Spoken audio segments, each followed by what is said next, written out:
ऐसे बयान दिए जा रहे हैं जो कि हैरान करते हैं। देश के दो राज्यों में इस वक्त चुनाव का माहौल है, बिहार और एमपी। दोनों ही राज्यों में जनता के असल मुद्दे गायब हैं, इन पर बात नहीं हो रही है। नेताओं का ध्यान इस तरफ नहीं है, नेताओं का ध्यान तो किसी दूसरी ही तरफ है। उनके लिए मुद्दा है हिंदू मुसलमान। जी हां, यहां मुद्दों की बजाय बात किस चीज पर हो रही है, वो मुद्दा है हिंदू मुसलमान का, जिस पर लगातार फोकस है नेताओं का।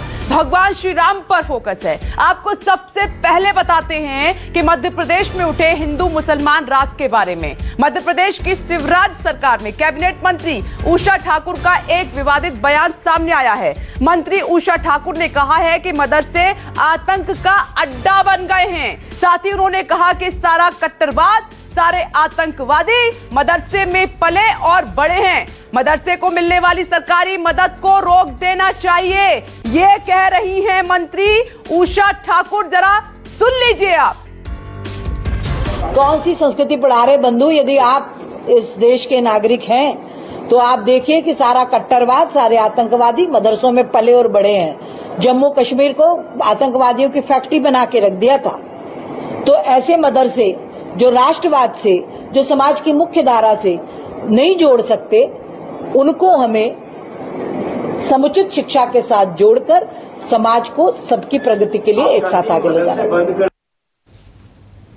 तो उषा ठाकुर को आप सुन रहे थे और ये पहली बार नहीं हुआ है। आप देखिए, कहीं पर जात की बात की जा रही है, कहीं हिंदू मुस्लिम किया जा रहा है, कहीं महिलाओं के लिए ऐसे अपमानजनक शब्दों का इस्तेमाल किया जा रहा है। कोई टंच माल कह देता है, कोई आइटम कह देता है। शिक्षा पर बात नहीं हो रही है, स्वास्थ्य पर बात नहीं हो रही है, रोजगार पर बात नहीं हो रही है। बात हो रही है तो इन तमाम ऐसे मसलों पर जिनका कोई अस्तित्व नहीं है, जनता को कोई लेना देना नहीं है। आज इसी पर चर्चा करेंगे और जवाब ढूंढने की कोशिश करेंगे कि नेताओं को चुनाव के दौरान असल मुद्दे नजर क्यों नहीं आते हैं। मेरे साथ चर्चा करने के लिए बीजेपी प्रवक्ता गुरु प्रकाश जी मौजूद हैं, साथ ही कांग्रेस से दुर्गेश शर्मा जी मेरे साथ जुड़ गए हैं और टीवी स्क्रीन पर आप देख रहे हैं वीएचपी प्रवक्ता विजय शंकर तिवारी जी को। आप सभी का बहुत बहुत स्वागत है चर्चा में। और चर्चा की शुरुआत में गुरु प्रकाश जी आपसे कर रही हूं। सर, आप कैसे डिफेंड करेंगे आप जो उषा ठाकुर ने कहा है? क्या समझते हैं, क्या सोचते हैं? क्या मदरसों में आतंकवादी पढ़ते हैं? क्या मदरसे आतंकवाद का अड्डा बन गए हैं? सर देखिए, आपने एक साथ बहुत सारे प्रश्नों को उठाने का काम किया है और मैं एक एक प्रश्न का मैंने नोट लिया है और हर प्रश्न का मैं उत्तर दूंगा आपको। सबसे पहले मैं आपका ध्यान आकर्षित करना चाहूंगा मदरसों के विषय पे। 2015 का एक वीपी रजीना का पोस्ट केरल से, जो जर्नलिस्ट थी, उनका पोस्ट वायरल हुआ था और उसमें बताया गया कि किस प्रकार चाइल्ड सेक्सुअल अब्यूज के मामले, बच्चों के यौन उत्पीड़न के मामले मदरसों में सामने आए हैं। 2018 का 10 जनवरी का एक मामला आया था कि केरला के मदरसों में किस प्रकार जो रेडिकल इस्लाम, वहाबिज्म होता है, वहाबिज्म को पढ़ाया जा रहा है। एक पेपर लिखा गया है international journal of recent technology and engineering में, वहां मदरसों और चाइल्ड सोल्जरिंग में जो संबंध है वो बताया गया है। इस्लाम के नाम पे, धर्म के नाम पे अगर आप खौफ फैलाने का काम करेंगे तो उसकी निंदा करने में कोई गलत बात नहीं है। लेकिन एट द सेम टाइम मैं आपको ये भी बताना चाहूंगा कि हमारी सरकार, हमारी पार्टी ने बार बार ये प्रयास किया है कि जो विमर्श है, मैं बिहार से आपके साथ लाइव हुआ हूँ, मैं पटना से आपके साथ जुड़ा हुआ हूं, पहली बार कम से कम पटना में, बिहार में ये वातावरण देखने को मिला है। और ये 2014 के बाद से ये बदलाव आया है कि लोग रिपोर्ट कार्ड की राजनीति कर रहे हैं, लोग परफॉर्मेंस रिपोर्ट की राजनीति कर रहे हैं, लोग ये बता रहे हैं कि उषा ठाकुर के बयान का समर्थन कर रहे हैं क्या सर आप? उषा ठाकुर के बयान का समर्थन कर रहे हैं आप?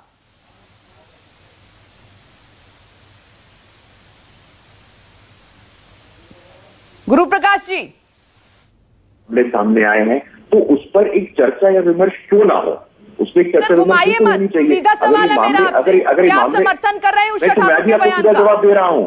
ये देखिए, समस्या सर चारों तरफ है, ऐसा नहीं है कि एक जगह ही समस्या है, समस्या चारों तरफ है। उनका निदान तरीके से होना चाहिए। हिंदू मुस्लिम हर बार क्यों चुनाव में होने लगता है?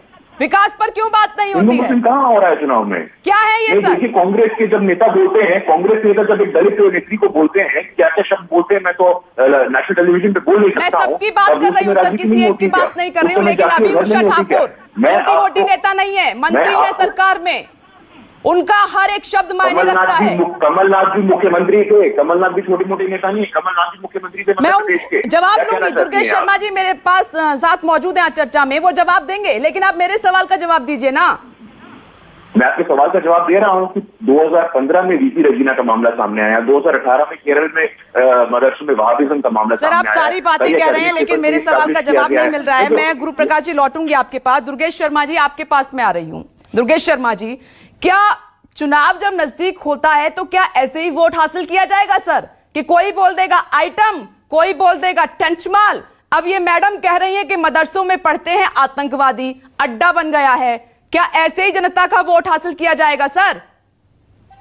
बिल्कुल नहीं, और कांग्रेस पार्टी इस बात पे विश्वास नहीं करती। हम जिस समय मध्य प्रदेश में चुनाव में आए हैं, पहले तो ये मध्य प्रदेश को षड्यंत्र के माध्यम से चुनाव में डाला गया है। लोकतंत्र को खंडित करने के लिए भारतीय जनता पार्टी ने मध्य प्रदेश में खरीद फरोख्त करी है, जिसके कारण आज हम लोग चुनाव की दहलीज पर हैं। हमने आते साथ सबसे पहले अपना वचन पत्र लेके आए। वचन पत्र भी हम दो शक्ल में लाए हैं। पहला ये है 77-78 पेज का, जिसमें हमने 15 माह में क्या किया, सारे एक एक चीज का पूरी दस्तावेज प्रूफ के संग में हमने जनता के बीच में लाए कि हमने आपके लिए 15 माह किया। दूसरा हम ये लेके आए हैं कि 15 माह में हमने मध्य प्रदेश में क्या आवश्यकता समझी, क्योंकि हमारा वचन पत्र पहले से 5 वर्ष का पूरा है, पर हमें 52 पॉइंट्स और ऐसे मिले, या अभी कोरोना महामारी के कारण और दूसरी समस्याओं के कारण पिछले 6 माह में जो भारतीय जनता पार्टी ने दूसरी समस्याओं पर बात ही कहां हो रही है? ये वचन पत्र पे बात ही कहां हो रही है? बात तो किन्हीं और मुद्दों पर हो रही है।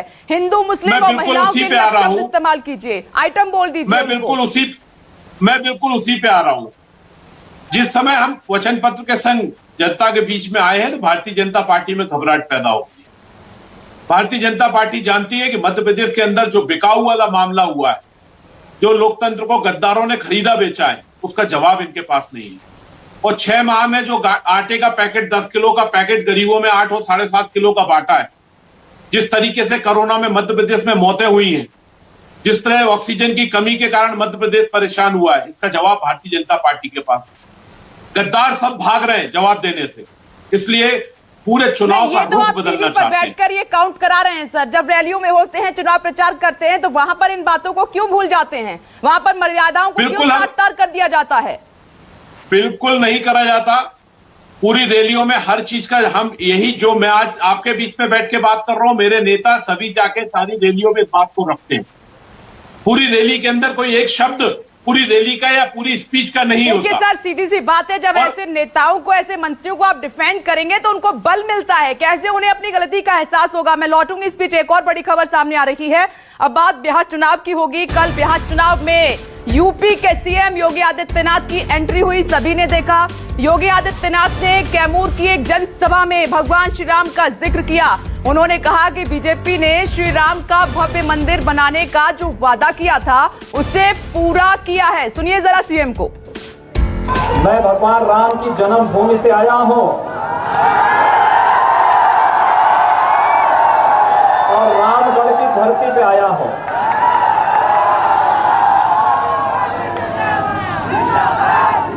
उत्तर प्रदेश और बिहार का संबंध चोली दामन का संबंध है, कोई इसे दूर नहीं कर सकता, कोई इसे तोड़ नहीं सकता। और बिहार की जनता से किया गया वायदा, मर्यादा पुरुषोत्तम भगवान श्री राम के भव्य मंदिर के निर्माण को भी बनाएंगे, कर दिया ना पूरा। अब तो कोई ये नहीं कहेगा ना, कोई ये तो नहीं कह सकता कि भारतीय जनता पार्टी ने वायदा खिलाफी की है। तो सीएम योगी आदित्यनाथ को आप सुन रहे थे। न्यूज 24 का मुद्दा यह है कि ठीक है, आपकी अपनी बातें अलग जगह हैं, एक धार्मिक आस्था भी है, उसका समर्थन न्यूज 24 भी करता है, लेकिन जिस तरीके से चुनाव प्रचार के दौरान जिन बातों का जिक्र हो रहा है, हिंदू मुस्लिम करने की जो कोशिश की जा रही है, और साथ ही जो बड़े नेता हैं उनकी बदजुबानी लगातार जारी है, उन पर रोक क्यों नहीं लग रही है, उन पर कंट्रोल क्यों नहीं किया जा रहा है, उन पर लगाम क्यों नहीं लगाई जा रही है। एक और खास मेहमान आप टीवी स्क्रीन पर देख रहे हैं, मुस्लिम स्कॉलर है मौलाना अतीकुर रहमान जी। सर मैं आपके पास ही आ रही हूं, बोलिए सर क्या कहना है आपका। जी क्षमा चाहता हूं, मैं मौलाना नहीं हूं। मेरा छोटा सा रिसर्च है इस्लाम के ऊपर और कंपैरेटिव रिलीजन पर। जी सर, अपनी बात रखिए सर। देखिए, आपने सही कहा कि इलेक्शंस के अंदर ये वोट पाने की ओछी हरकतें की जाती हैं। मैं सिर्फ इतना पूछना चाहता हूं कि जो मदरसों पे सवाल उठा रहे हैं, सबसे पहले तो इनके पास कोई आंकड़े नहीं हैं, इनके पास कोई डिटेल्स नहीं है, कोई ऐसी चीज नहीं है जो ये साबित करके उसको कोर्ट में प्रूफ करें, और अगर कोई ऐसी हरकत हो रही है तो उनके साथ में सख्त कार्रवाई की जाए। उसके अलावा जैसा कि आपने पूरा दारोमदार बहस का रखा है कि आखिरकार हमारी प्राथमिकताएं 21st सेंचुरी में क्या होनी चाहिए, जी गवर्नमेंट के और हमारी सोसाइटी के एम्स, ऑब्जेक्टिव्स और गोल्स क्या होनी चाहिए, क्या हमने वो पूरे कर लिए हैं? अगर हमने डेवलपमेंट पूरा कर लिया है या एक पर्टिकुलर एस्पेक्ट हमने उसकी पूरी कर ली है, तो थोड़ा सा हमको राइट बनता है कि इन चीजों को उजागर करके उनके खिलाफ सख्त कदम उठाए जाए। गुरु प्रकाश जी मदरसों की समस्याएं काउंट करा रहे हैं सर, अगर आपने ध्यान से सुना होगा गुरु प्रकाश जी को तो। हाँ, ये ऐसे तो तत्व मैं आरएसएस के लिए भी काउंट करा सकता हूँ, बजरंग दल के लिए भी काउंट करा सकता हूँ, वीएचपी के लिए भी काउंट करा सकता हूँ, अडवाणी जी की रथ यात्रा में कितना खून बहा था वो भी याद करा सकता हूँ। बैन करिए इन सबको। विजय शंकर तिवारी जी, सर बोलिए। बार बार ये बात करते हैं, लेकिन ये जो प्रत्यक्ष मदरसों में असलहे पाए जाना, आयुध पाया जाना, और देखो इस्लाम के माध्यम से इस्लाम को बढ़ाने के लिए ये मदरसे चलाए जाते हैं। ये मदरसे शिक्षा के केंद्र नहीं है, ये मदरसे दुनिया भर में इस्लाम कैसे फैले और कैसे दुनिया भर के देश इस्लामिक बने उसकी शिक्षा के मदरसे हैं।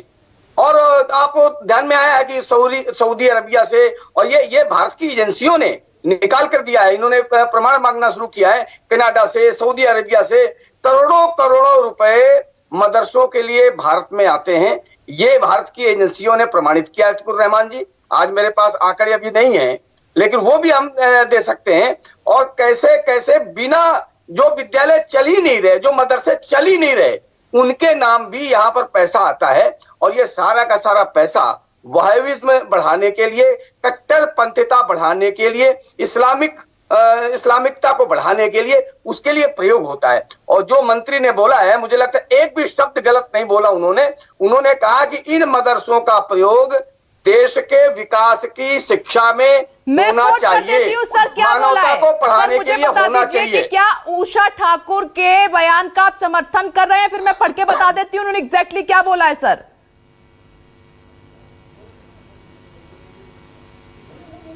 आप मुझसे बोल रहे हैं क्या? यस सर, मैं आपसे ही पूछ रही हूँ। हाँ, सुनाइए ना, सुनाइए दोबारा सुनाइए। मैं उनके बयान का पूरा समर्थन करता हूँ। उन्होंने कहा ये मदरसे जो हैं आतंकवाद का अड्डा है, आतंकवादियों के पालने का, पढ़ाने का, बढ़ाने का काम होता है। मैं इसका समर्थन करता हूँ। सारे आतंकवादी मदरसे में पले बड़े हैं, मदरसों को मिलने वाली सरकारी मदद को रोक देना चाहिए। बिल्कुल, जहां पर आतंकवादी पलते हों, जहां पर आतंकवादी तैयार करते हों, जहां आतंकवादिता की शिक्षा दी जाती हो, फिर से सुन लीजिए। मुझे लगता है बयान सुनने के बाद फिर से सोचेंगे सर आप, नहीं करना चाहिए कि कमियां कहां नहीं है, लेकिन हर किसी को एक ही तराजू में तौल देना कितना सही है। सुन लीजिए एक बार फिर से। कौन सी संस्कृति पढ़ा रहे बंधु? यदि आप इस देश के नागरिक हैं तो आप देखिए कि सारा कट्टरवाद, सारे आतंकवादी मदरसों में पले और बड़े हैं। जम्मू कश्मीर को आतंकवादियों की फैक्ट्री बना के रख दिया था। तो ऐसे मदरसे जो राष्ट्रवाद से, जो समाज की मुख्य धारा से नहीं जोड़ सकते, उनको हमें समुचित शिक्षा के साथ जोड़कर समाज को सबकी प्रगति के लिए एक साथ आगे ले जाना। मैं लौटूंगी आपके पास विजय शंकर तिवारी जी। अतीकुर रहमान जी, मैं आपके पास आ रही हूं। पूरी तरीके से समर्थन कर रहे हैं विजय शंकर तिवारी जी उषा ठाकुर के बयान का कि उन्होंने जो कुछ बोला उनका एक एक शब्द ठीक है। क्या वाकई में मदरसों में ये सब कुछ हो रहा है? उन्होंने कहा कि एजेंसियों ने प्रूव भी किया है।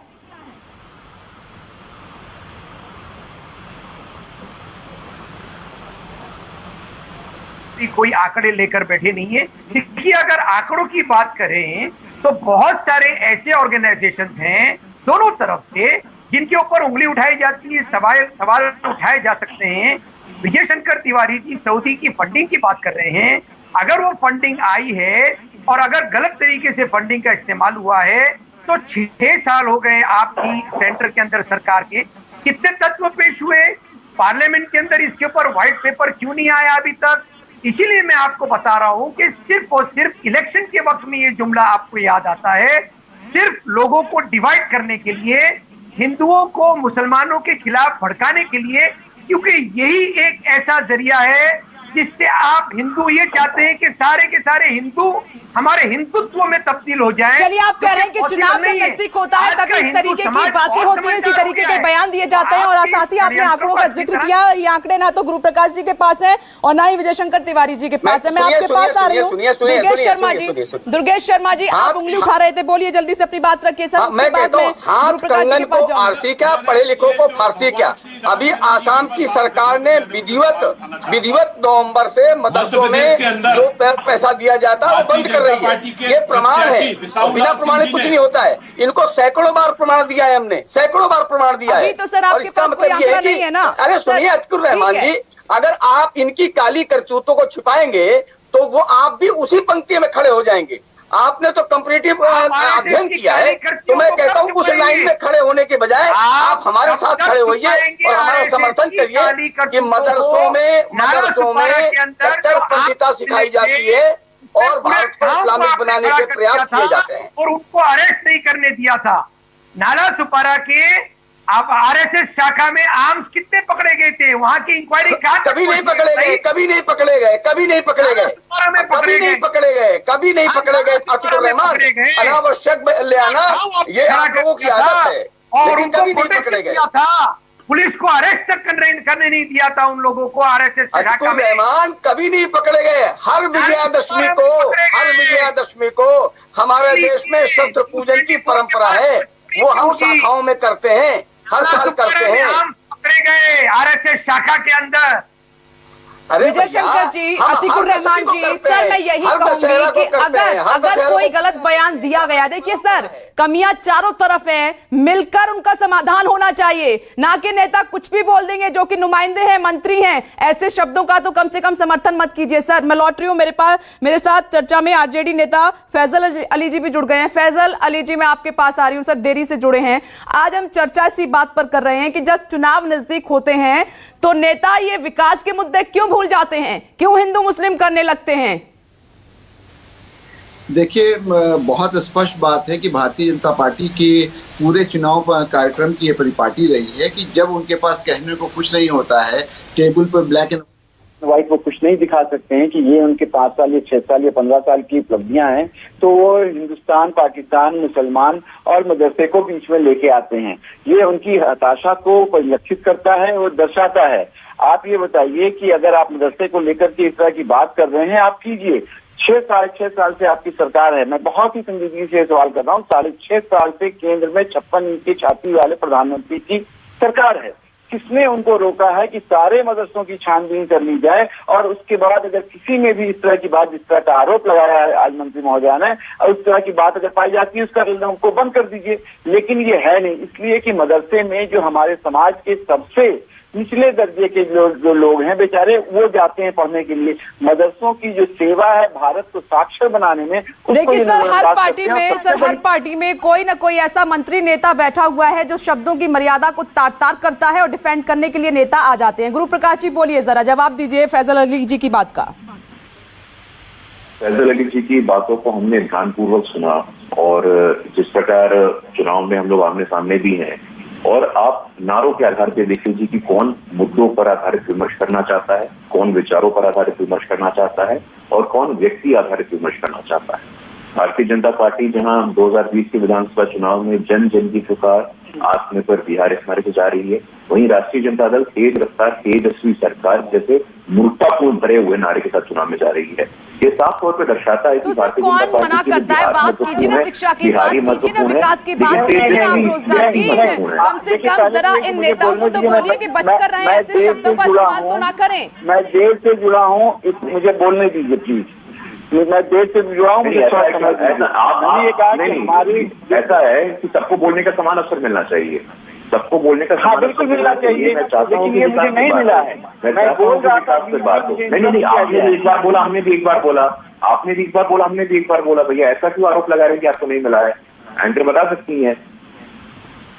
देखिए, असल मुद्दे सर अब भी चर्चा से गायब हैं और जब भी सवाल पूछा जाता है तो नेता जो हैं बचते हुए नजर आते हैं। लेकिन बड़ा सवाल यही है कि जब भी चुनाव देश में होते हैं तो हिंदू मुस्लिम जात पात ऊंच नीचे क्यों होने लगता है? जनता चाहती है कि उनसे जुड़े हुए मुद्दों की बात हो, उनके हित की बात हो, शिक्षा की बात हो, रोजगार की बात हो, महिलाओं की सुरक्षा की बात हो और तमाम जो अन्य कमियां हैं उनकी बात हो। लेकिन शायद नेता ये भूल कर ये जानते हैं कि अगर हिंदू मुस्लिम करेंगे, जात पात करेंगे तो वोट मिलेगा। लेकिन भूल जाइए, अब जनता समझदार हो चुकी है, विकास की बात करेंगे तभी वोट आपको मिलेगा। वक्त की कमी है। आप सभी का बहुत बहुत शुक्रिया चर्चा में शामिल होने के लिए। इसी के साथ यहां रुकना होगा एक छोटे से ब्रेक के लिए। ब्रेक के बाद देखिएगा हमारी खास पेशकश, पूर्वांचल का सबसे बड़ा डॉन डिप्रेशन की दहशत में जीने को क्यों है मजबूर।